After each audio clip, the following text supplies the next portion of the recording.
Telugu cinema ఇండస్ట్రీలో junior ఎన్టీఆర్కి ప్రత్యేకమైన స్థానం ఉంది. ఎప్పుడైతే ఆయన ఇండస్ట్రీకి ఎంట్రీ ఇచ్చారో అప్పటి నుంచి ఇప్పటి వరకు వరుస సినిమాలు చేస్తూ ఇండస్ట్రీలో తనకంటూ ప్రత్యేకమైన ఇమేజ్ అయితే ఏర్పాటు చేసుకున్నారు.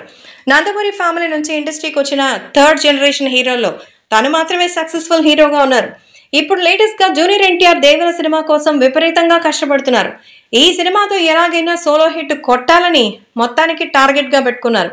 RRR సినిమాతో ఎన్టీఆర్ పాన్ ఇండియాలో సూపర్ సక్సెస్ అయ్యారు. అయినా అందులో ఇద్దరు హీరోల వల్ల, అందులోనూ రాజమౌళి దర్శకత్వం వల్ల మొత్తం క్రెడిట్ అంతా రాజమౌళికి వెళ్ళిపోయింది.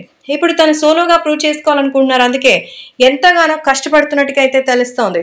సో దానికి తగ్గట్టు కొరటాల శివ కూడా కాంప్రమైజ్ అవ్వకుండా సినిమా కోసం వర్క్ చేస్తున్నారు. ఈ సినిమాకి గ్రాఫిక్స్ చాలా హెవీగా ఉంటుందట.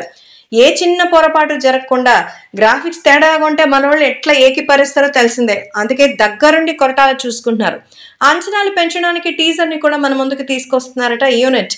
సో ఇప్పుడు అందుతున్న సమాచారం మేరకు జోష్ పెంచడానికి, అంటే తన అభిమానుల్లో ఎక్సైట్మెంట్ మరింత పెంచడానికి, ఇది అసలే పాన్ ఇండియా సబ్జెక్ట్ కావడం వల్ల కలెక్షన్స్ కూడా బాగా ఇంప్రూవ్ చేయాలనే ఉద్దేశంతో హృతిక్ రోషన్తో ఒక క్యామియో రోల్ చేస్తున్నారట.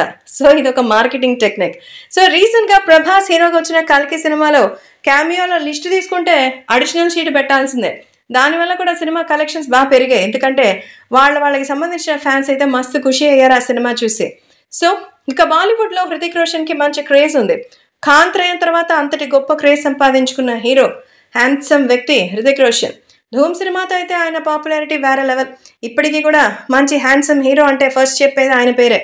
సో ఇక ఆయన రాకతో బాలీవుడ్లో కూడా సినిమా మీద ఎక్స్పెక్టేషన్స్ పెరుగుతుందని, అంతేకాకుండా వార్ సినిమాలో మన ఎన్టీఆర్ హృతిక్తో కలిసి యాక్ట్ చేస్తున్నారు కాబట్టి ఆ ఫ్రెండ్లీ నేచర్తోనే తనని ఈ సినిమాకి ఇన్వైట్ చేసినట్టుగా అయితే తెలుస్తోంది.